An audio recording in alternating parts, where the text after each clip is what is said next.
Good morning दोस्तों, मनाली से आप सभी का मेरे चैनल पे स्वागत है। और हम निकल रहे हैं लद्दाख के लिए। आज तारीख क्या है भाई? 19 जुलाई 2022। और रोहतांग होते हुए जाना है। लेकिन देखो, पहाड़ तो पूरे बादलों से ढके हुए हैं और यही पहाड़ नीचे वाले हैं। तो रोहतांग में तो समझो क्या सीन होगा और विजिबिलिटी का भी क्या सीन होगा। तो जो कुछ भी होगा, हम निकल चुके हैं। पलचन यहाँ से 5 किलोमीटर है, यानी जहाँ से रोहतांग के लिए एक रास्ता जाता है और अटल टनल के लिए। तो हमने अच्छा खासा यानी 5-6 किलोमीटर ना 6 किलोमीटर ना ज़्यादा ही चला लिए। और हम हॉस्टल से तो निकलना था 8 बजे, और सामान वामान ये स्लीपिंग बैग लिए हमने और बहुत ही हेवी है। 3 किलो से ऊपर का वेट है इसका, और उसे एडजस्ट करने में बहुत दिक्कत जा रही थी। और पीछे वो गैस का टैंक भी भर लिया, उसका भी वेट बढ़ गया है। वेट कम करने की सोच रहे थे, वेट बढ़ रहा है। और आगे तो पूरे पासेस, दुनिया के सबसे जो हाईएस्ट पासेस और जो एडवेंचरस पासेस है वो करने हैं। तो देखते हैं आगे क्या कुछ एडजस्ट होगा। बस आपको ये बताना था कि अब हम मनाली से निकल चुके हैं और ये हमारे साथ है अमन भाई। Ladakh is on. और अगर आपको मैं किसी नेक्स्ट वीडियो में अगर ये बोलूँ, क्योंकि तो अब से वीडियो पब्लिश होती रहेगी हमारी, तो कि जैसे मैंने आपको पहले बताया है, तो समझ लेना कि मैंने किसी ना किसी वीडियो में रिकॉर्ड करके रखा है, लेकिन ये आप तक बात नहीं आई। तो उसी तरह इनसे हम पहले ही मिल चुके हैं। मुंबई में मिल चुके हैं। वो मुंबई पहुंच रहे थे ऊपर से, वो साउथ गए थे और मैं मुंबई से निकल रहा था गुजरात की ओर। उस टाइम लॉकडाउन था तो मैं मुंबई स्किप कर रहा था। लेकिन भाई साहब, जैसे हम महाराष्ट्र से हैं और ये भाई साहब आ रहे थे महाराष्ट्र में, और वो भी साइकिल से ट्रैवलिंग करते थे, और इनको हमने देखा था यूट्यूब पे, तो उनसे एक मिलना फ़र्ज़ था। महाराष्ट्र में जो मेहमान नवाजी थी वो करनी थी। बस मिल लिए थे, तब से बातें करते रहे, कांटेक्ट रहा, तो अच्छे से बन गई यारी। तो फिर ये साउथ चले गए थे और इनको ये लद्दाख नहीं किया था इन्होंने। तो जैसे हम लद्दाख पहुंच रहे थे तो भाई साहब ने बोला कि मैं भी चले आता हूं, क्योंकि तो नीचे साउथ में घूम के और गर्मी से तंग आ चुका था बंदा। हमने कहा कि चलो ठीक है। फिर ये मनाली आए, फिर हम नीचे गए थे उधर सुंदरनगर साइड संजू भैया की यहाँ, तो वहाँ से निकले और निकल रहे लद्दाख के लिए। और जाना है हमें रोहतांग होते हुए। रोहतांग से फिर आगे चली रहेगी जर्नी। अब जैसे वो नीलेश तो था एक नीलेश था, है अभी भी, लेकिन वो समझो चला गया उधर पंजाब, वो नीचे जा रहा है। उसे थोड़ा जल्दी थी, इसलिए वो ये लद्दाख उसने स्किप किया। लेकिन उसे भी मिस करेंगे जर्नी में। और ये तो है ही है, यदि ये आ जाएंगे हमारे साथ, जो समझो अभी कश्मीर क्या पंजाब तक भी आ जाएंगे। पंजाब तक जैसे वैसे रास्ते में बने, झगड़ा हो, वो भी हो, कुछ भी हो, कहीं आगे 1-2 दिन वो आगे चला जाए एंग्री होके हम कहीं आगे चलाए। हम तो नहीं होंगे किस चीज़ से, किससे कोई हमें लेना देना नहीं है, और गुस्सा होने का हमें अधिकारी नहीं किसी। तो बस यही थी बातें। और यहाँ से ही जोगिनी फॉल जाया जाता है, यहाँ से पीछे। और आज वेदर एकदम क्लाउडी है, तो उतना अच्छा वो जो नज़ारा रहता है कि खुले वेदर में वो एक वाटरफॉल देखे, क्योंकि तो वाटरफॉल पूरा ढक जाता है ऐसे वेदर्स में, क्लाउडी वेदर्स में। तो इसलिए हमने जोगिनी वाटरफॉल विजिट किया है। तो इनकी भी साइकिल जो है ये स्नेल ही है, और मेरी भी साइकिल है स्नेल। मॉडल भी एक है, थोड़ा सा माइनर चेंजेस है। इनकी टायर साइज़ है 27.5, मेरी है 29। और ये है भाई साहब का चैनल। अभी एक जगह रोड के किनारे एक जगह है, वहाँ हम पानी भरने के लिए रुके हैं, तो वो दिखाता हूँ आपको। तो ये वो जगह है जहाँ पहाड़ से पानी आता है नीचे से। अमन भाई पानी भर रहे हैं, तो यहाँ से सभी लोग, यानी जो कोई भी जा रहा हो, आ रहा हो, यहीं से पानी भरेगा। तो बहुत ही एक एनेसेंट, हिस्टोरिकल एंड एनेसेंट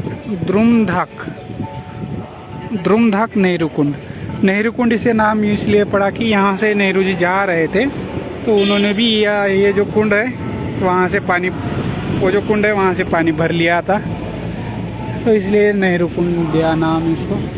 वो पानी कहाँ से आता है? तो ऊपर ग्लेशियर का पानी आता है, इन पहाड़ों के बीच से। एक नेचुरल वाटर फ्लो है ये।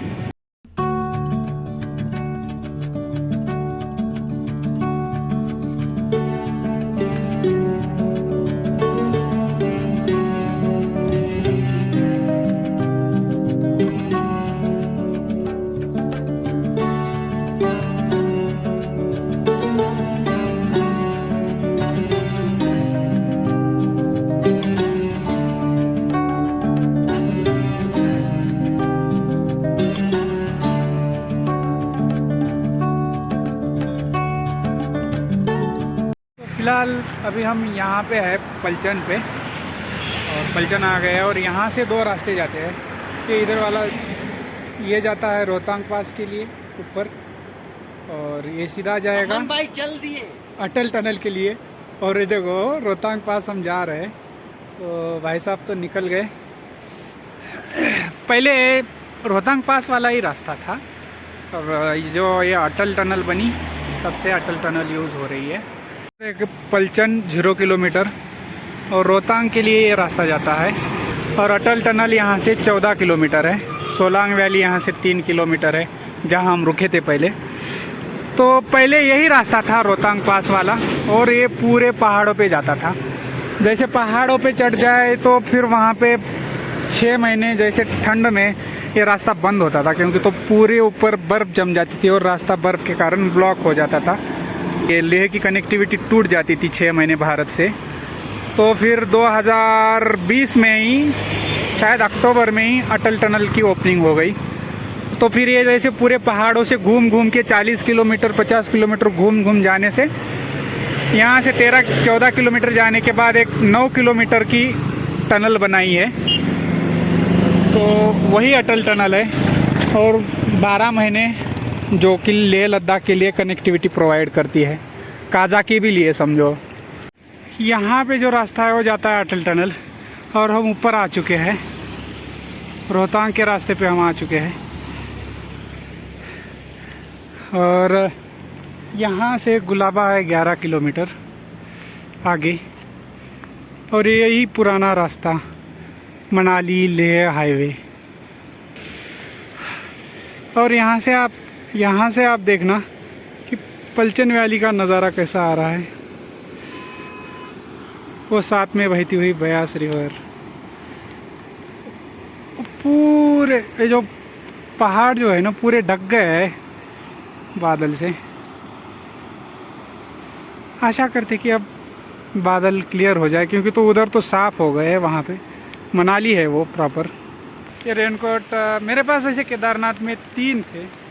मैंने एक साइकिलिस्ट को दिया था, एक ट्रैवलर था लड़का, उसको दिया था, और एक किसी को दिया था।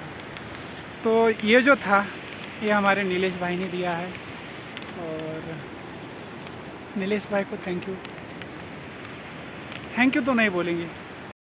अभी हम आए ऊपर कोटी में, और यहाँ से गुलाबा आता है 9 किलोमीटर। तूफान बारिश स्टार्ट हो गई है, देख सकते हो आप।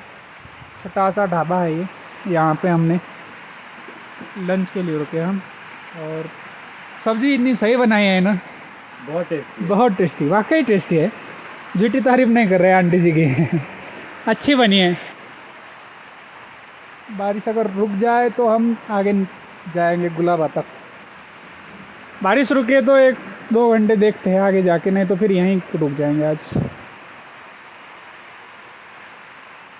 और खाने का तो कोई टेंशन नहीं है, बढ़िया खाना मिल रहा है यहाँ पे रुकने में कोई दिक्कत नहीं आएगी। बहुत टेस्टी, नहीं टेस्टी है, वाकई टेस्टी है। टाइम हो रहा है 4:30 बज चुके हैं, 4:40 के आसपास, और बारिश खुल गई है। तो अभी हम यहाँ से निकल रहे हैं, और देखते हैं आगे अगर हमें गुलाबा चेक पोस्ट तक जाने को मिल जाए तो सही है, वहाँ जाके रुकेंगे।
आप लोगों को ये जो सामने कुत्ता दिखाई दे रहा है वो मनाली से नेहरू कुंड से हमारे साथ है और अभी तक साथ है।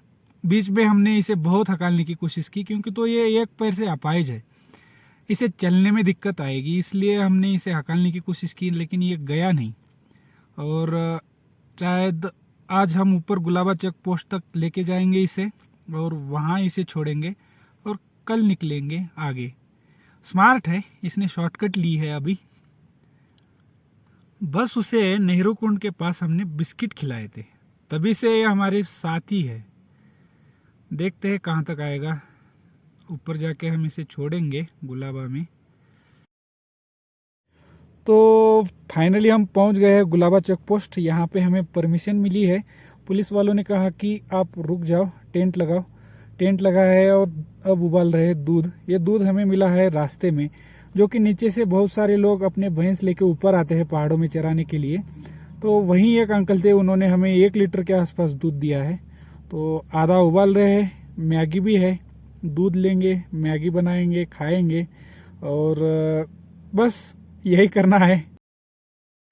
तो ये जो बोतल देख रहे हैं आप, इसमें से आधा दूध हमने इस कुत्ते को दिया है। भाई साहब साथ में था और पुलिस वाले हमें रोटियां दी थी, उसमें से 2 रोटियां इसको दे दी। रोटियां भी खा ली इसने, इसके लिए बिस्किट भी लिए। बस यहाँ ये इसे ना भैंसों के पास छोड़ देंगे यार, ये तो बहुत थक चुका है। और रोटी होगी तो रोटी भी दे दो यार इसे, और रोटी खाएगा तो खाने दो, ठीक है। यानी आधा लीटर दूध दिया है इसे हमने, वो भी कच्चा दूध। और रुको रे, अरे खा ही ले रहा है। और है रोटी? हाँ हाँ।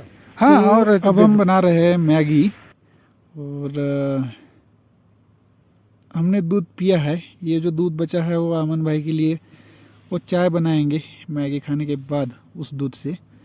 और आज की जो जर्नी थी थोड़ी सी थी, ज़्यादा डिस्टेंस हमने कवर नहीं किया, लेकिन अपहिल था और बारिश भी हो गई बीच बीच में, तो हमें रुकना पड़ा। बस मज़ा आ रहा है ये रोहतांग से चलते हुए। और पुलिस वालों ने हमें खाना ही दिया था, 7 चपातियाँ दी थी, भिंडी की सब्जी दी थी। उसमें से तो हमने 5 चपाती और जो दूध वो भाई साहब को दिया है, जो हमारे साथ थे दिन भर और थके हैं, वहाँ पे जाके बैठ गए। और हम भी ये मैगी खाएंगे और घुसेंगे टेंट में। आज के लिए बस इतना ही, मिलते हैं अगले वीडियो में। तब तक के लिए जय हिंद, जय महाराष्ट्र।